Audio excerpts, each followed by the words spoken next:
الحمد لله نحمده ونستعينه ونؤمن به ونتوكل عليه ونستغفره ونتوب إليه ونعوذ بالله من شرور أنفسنا ومن سيئات أعمالنا من يهده الله فلا مضل له ومن يضلل فلا هادي له وأشهد أن لا إله إلا الله وحده لا شريك له وأشهد أن محمدا عبده ورسوله اللهم فصل وسلم وبارك وترحم وتحنن على عبدك ورسولك سيدنا ومولانا محمد وعلى آله وأصحابه ومن تبع هداه أما بعد.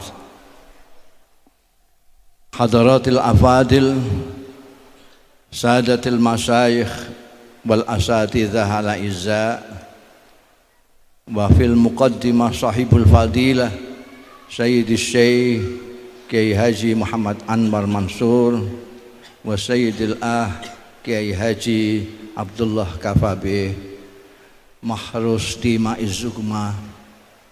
Yang terhormat dan yang saya hormati Bapak Dr. Dardak, Wakil Gubernur Jawa Timur dan sesepuh-sesepuh hadirin dari pejabat yang hadir,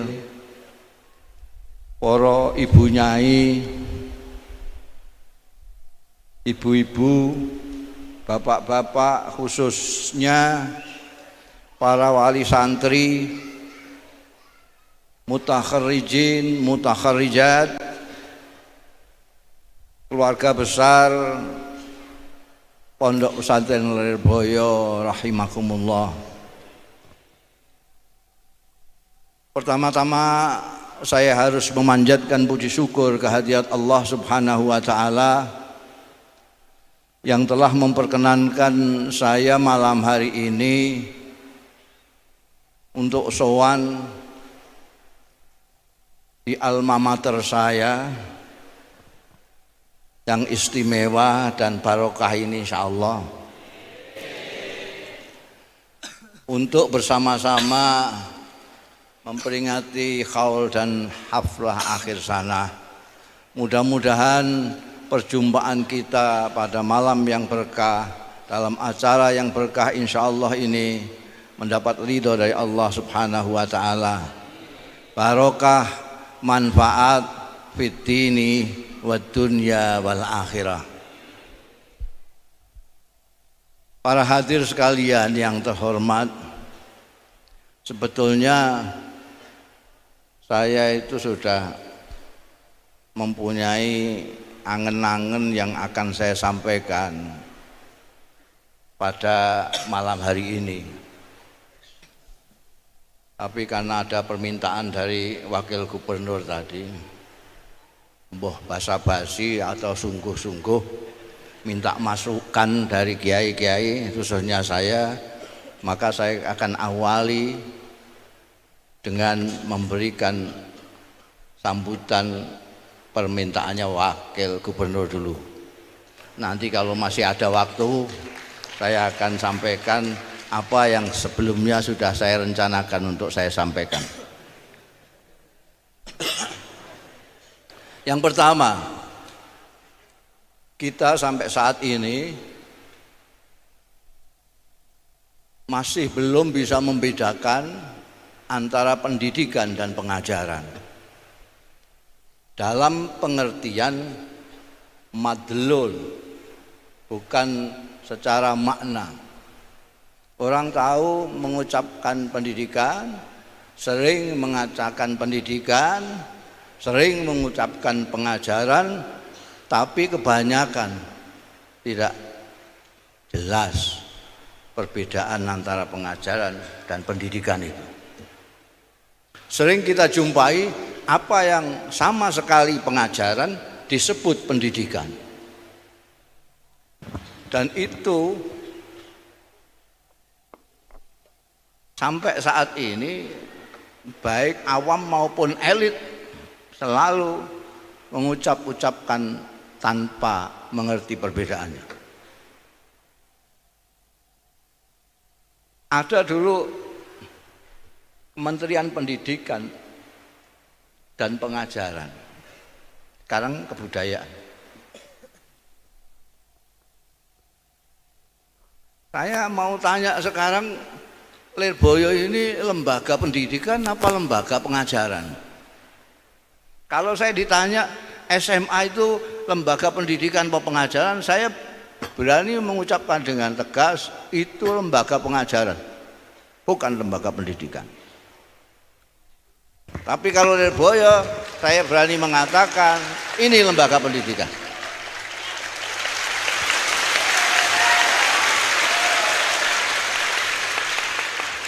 Jangan ditepuki nanti seperti pejabat saya.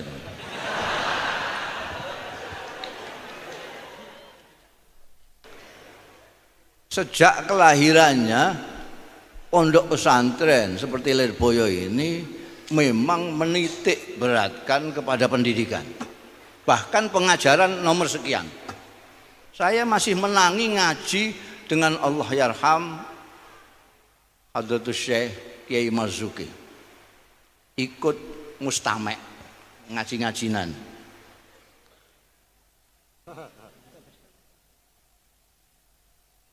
Tidak ada dampar. Saya pikir sekarang sudah pakai dampar, ternyata masih belum juga. Dulu saya ngesai di punggungnya kawan. Jadi kalau kawannya ngantuk, tulisan melet-melet. Itu pengajaran. Di sini dari dulu sampai saya dengar sekarang ini, sekolahnya tidak pakai bangku. Itu metode didaktif apa itu? Makanya indeksnya 15. Karena ukurannya bangku. Yang diukur adalah pengajaran. Pengajaran itu bahasa Arabnya taklim. Pendidikan bahasa Arabnya tarbiyah. Dua hal. Taklim itu pemberian informasi pada anak-anak. Anak diberi informasi alfiah, ngerti alfiah. Dikasih informasi matematika, ngerti matematika. Dikasih informasi hadis, ngerti hadis. Dikasih informasi Quran, ngerti Quran. Pinter Quran. Tapi kelakuannya Qur'ani atau tidak, itu urusannya tarbiyah.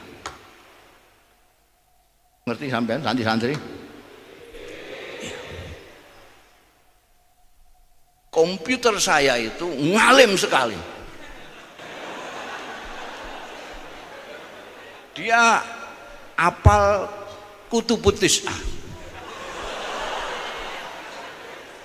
apal Quran, apal tafsir Baidawi, tafsir Ibnu Katsir, tafsir apa itu, tafsir Jalalain kecil, tafsir sampai di lalu Qurannya Said Kutub, apal semua. Mau saya tanya, ini tafsirnya apa ini kok bawa jadah? Klik gitu saja, langsung dijawab. Ngalim. Kenapa dia ngalim? Karena saya kasih informasi macam-macam dia. Jadi RAM-nya itu penuh dengan apa namanya informasi hadis segala macam. Tapi tetap saja saya duduk di bawah, diangkrek-angkrek di atas meja saya terus saja. Gak diduga. Kan nggak ada hubungannya itu, nggak ada hubungannya. Kealiman komputer saya dengan adabnya kepada saya nggak ada hubungannya.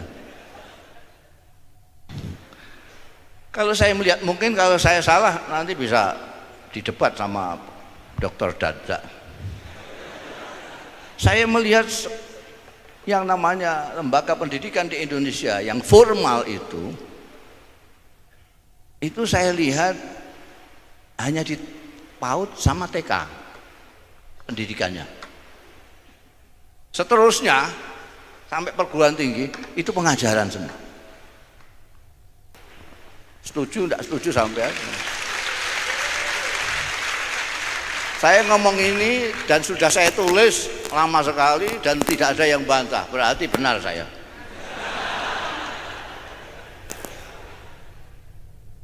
Sekarang sampai saya tanya, kalau saya mengatakan bahwa pemimpin-pemimpin kita saat ini, elit-elit kita saat ini adalah hasil pendidikan nasional kita, ini logis apa tidak? Logis apa tidak? Mantiki apa tidak? Kalau saya mengatakan pemimpin kita sekarang ini adalah hasil dari yang dikatakan pendidikan dalam tanda kutip nasional kita, mantiki apa enggak?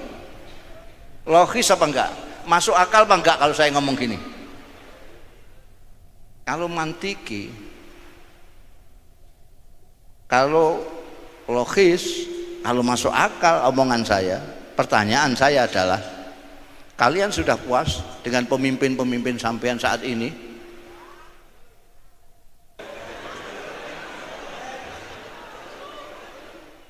Kalau jawaban Anda belum, berarti pendidikan kita masih perlu dibenahi. Kan begitu.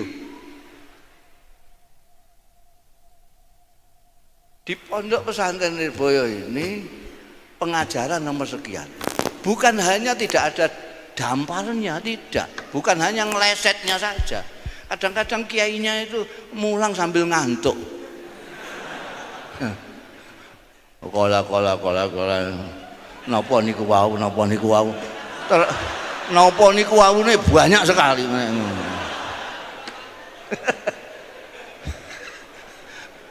Wal ittiraru lan napa niku wau wal ittiraru wal ittiraru iku apa iku kok angel ngene cung liwati ra wis ya.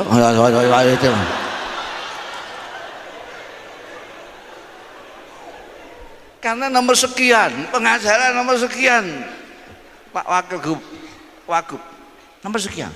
Nomor utama dan pertama adalah tarbiyah. Karena itu di sini terkenal dengan takzirnya yang luar biasa itu.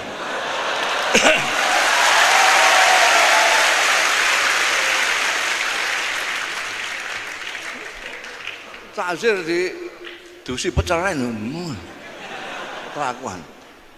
Di sini ada dua, ada takzir, ada yang tidak masuk akal. Jadi kiai itu mempunyai indera keenam. Nggak tahu kalau kiai sekarang, kiai dulu. Saya pada waktu di sini ini saya masih belum bisa nulis Arab. Jadi iqlal itu saya tulis Latin. Makanya saya diajak sama kawan-kawan itu karena kalau ngiklal wasakin idza hurrika bil kasri. Loh kok hurrika itu gimana? Karena huruf Latin tidak ada hak itu, adanya h. Jadi idza hurrika. Karena saya lulus SR sekarang SD langsung Lirboyo. Jadi tidak pakai SMP, tidak pakai apa, langsung Lirboyo. Belum bisa nulis Arab. Saya bisa nulis Arab di Lirboyo. Jadi dulu itu ada kebiasaan kalau malam Jumat atau itu santri-santri Cirebon ngadakan pertemuan pakai iklan. Santri Banyuwangi bikin iklan di Blabak itu taruh di masjid, tulisannya apik-apik, bagus, apik-apikan lah pokoknya. Itu memang rodok pamer tulisan. Wah itu makanya sampai sekarang tulisan saya bagus karena contohnya banyak dari tulisan-tulisan yang hot yang bagus itu. Saya masih umur berapa itu baru keluar SD sekarang ini SL langsung ke sini. Suatu ketika ini cerita tidak ada di buku-buku dan tidak pernah diceritakan oleh siapa-siapa karena ini rahasia saya. Jadi waktu mondok di sini ini dulu kiai itu Kiai Marzuki, Kiai Mahrus itu punya kebun tebu yang luar biasa. Maka kalau Anda baca puisi saya tentang Lirboyo, Anda akan tahu bahwa dulu itu dari Lirboyo sampai ke kota itu pemandangan itu pohon tebu semua. Suatu ketika saya dengar tebunya Kiai Marzuki akan ditebang. Maka saya kumpulkan kawan-kawan saya.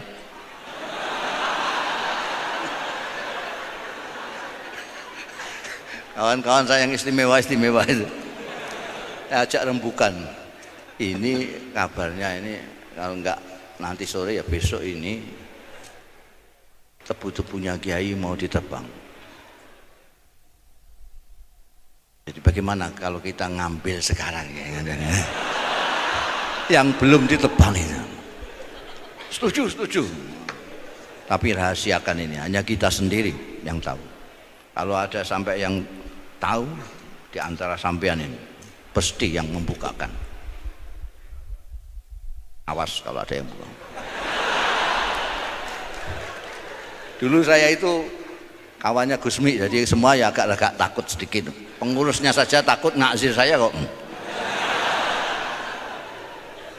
Udah, baru saya jalan, kawan-kawan belum mulai jalan. Saya yang dekat dengan rumahnya Kiai, karena saya di Pondok Mars dulu itu. Lewat gitu, dipanggil sama Kiai Marzuki, keringetan saya. Mau dicolong tebunya kok manggil-manggil. Gus, mriki Gus. Kiai Marzuki itu keistimewaannya boso karo santri ini. Yang menangi Kiai Marzuki tahu boso. Kalau kita boso sama kiai kita itu biasa. Ini kiai boso mbek santri ini. Gus mriki Gus.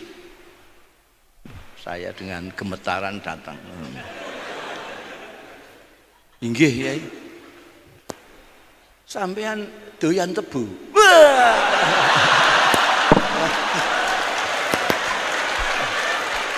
Wah, langsung gemetar kamu ayo.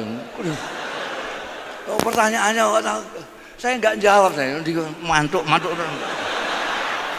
Saya teringat kawan-kawan saya yang sudah tinggal menunggu komando saya tadi. Doyan tebu jenengan. Beliau masuk ke rumah, ke dalam. Tak pakai baju. Kiai Marzuki sering ote-ote, enggak pakai baju. Masuk ke dalam, keluar mikul sak bongkok tebu. Sak dongon, keluar. Ini Gus, saya pilihkan yang bagus-bagus. Sebelum ditebang.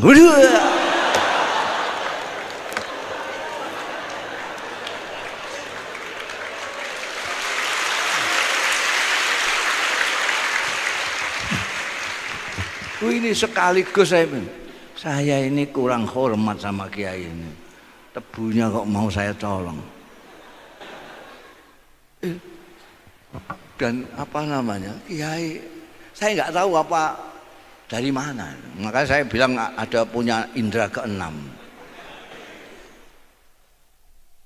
Dan sebetulnya kan gampang saja kalau Kiai model sekarang.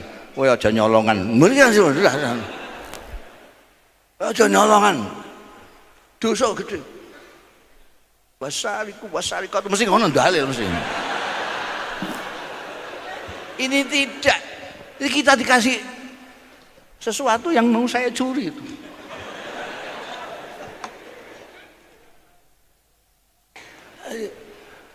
Ada perbedaan antara apa namanya pengajaran dan tarbiyah itu. Maka saya dari dulu mengusulkan, ini pendidikan nasional ini mestinya harus menggabungkan sistem pondok pesantren dengan yang formal sekarang.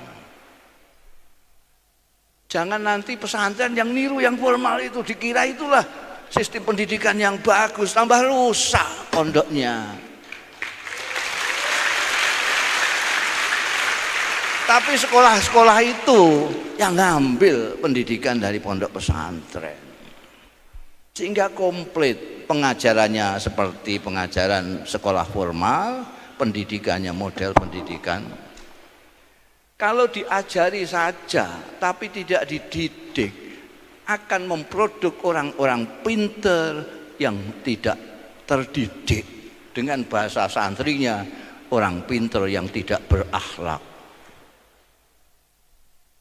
Lebih baik goblok menurut saya daripada tidak berakhlak.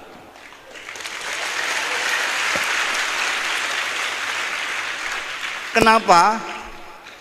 Orang goblok itu kalaupun nyolong gampang cekel-cekelan itu.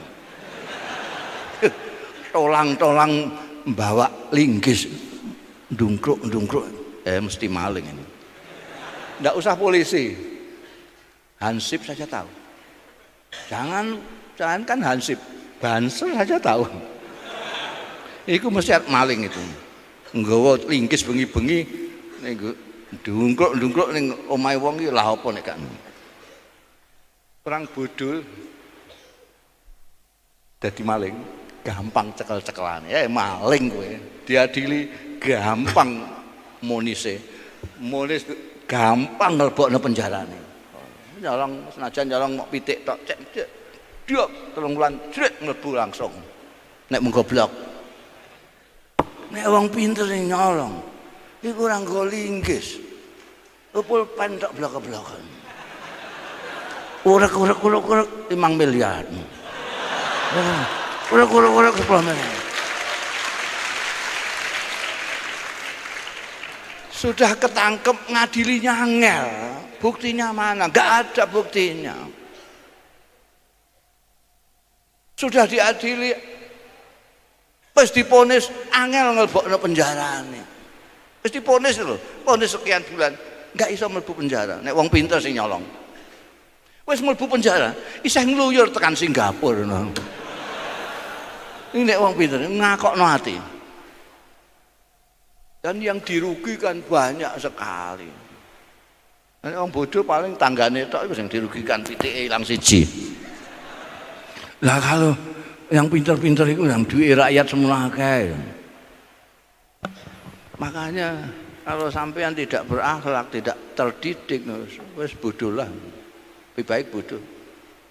Ngapain? Nyesek-nyesekin dunia.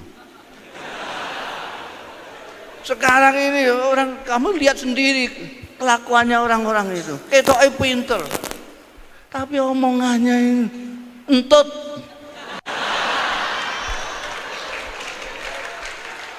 Saya kalau sudah gini ini mau stres berarti. Ngomong soal pendidikan ini gak serius. Di sini ada madrasah MHM, ada pengajian kiai-kiai itu. Kalau madrasah itu ustadz diulang aja, apalah itu tingkatannya jurumiyah, merinti ya imriti alfiyah ya alfiyah. Nanti ma'at ali ono juman segala macam itu ya dikasih pengajaran. Tapi ngajinya kiai ini tidak hanya model diktat kuliah briefing, tidak. Ada hal-hal yang diomongkan kiai yang tidak ada di kitab itu. Sampai kalau pernah ngaji mesti merasakan itu. Kiai Anwar, Kiai Kafabi itu kalau ngaji orang kok kitabe iku tok sing dijita, mesti ngomong tekan dindi ku. Ono tekan pilpres barang.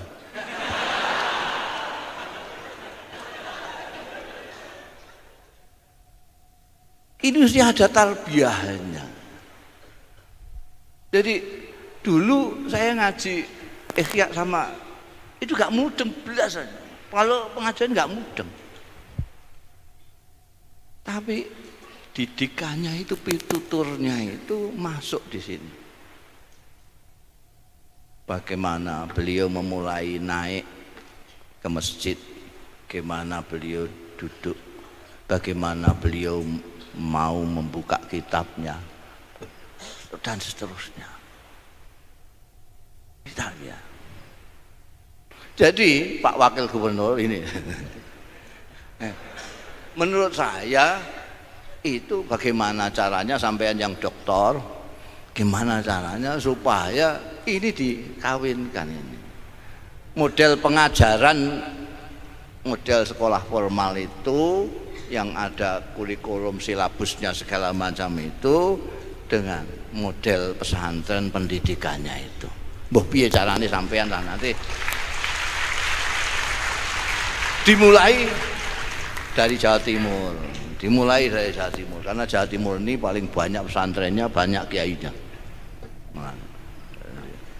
Nah, sekarang saya mau ngomong yang sudah saya persiapkan. Tapi saya minum dulu. Dari tadi nggak minum saya. Malu karena sampai nggak minum saya.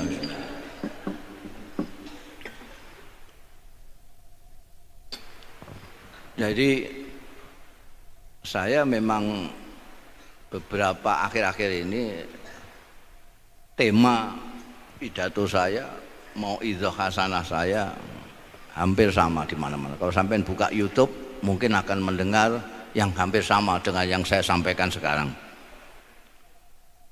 Yaitu saya mengajak saudara-saudara semua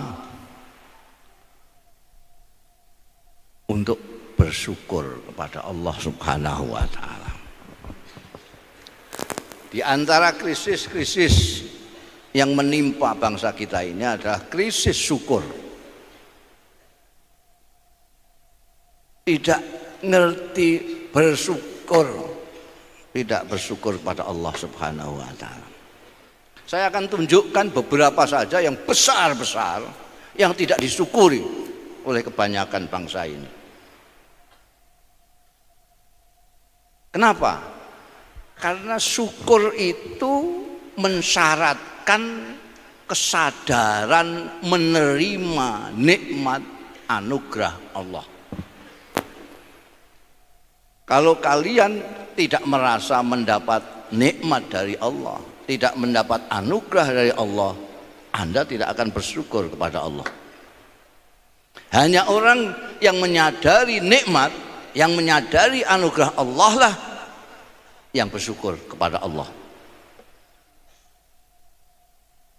Anda perhatikan orang kita yang naik haji itu sebelum berangkat syukuran, pulang dari haji syukuran, ya enggak? Tapi pernahkah Anda tumon pernah melihat orang syukuran sebelum dan sesudah sholat?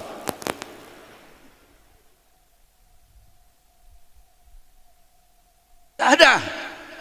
Padahal itu dua-duanya adalah rukun, sama-sama rukunnya. Kenapa yang satu disyukuri, yang satu tidak? Karena yang satu orang menyadari kenikmatan yang diterimanya. Sementara pada waktu sholat hanya kiai-kiai yang tahu bahwa itu nikmat dari Allah Subhanahu wa taala. Hanya kiai-kiai yang bersyukur.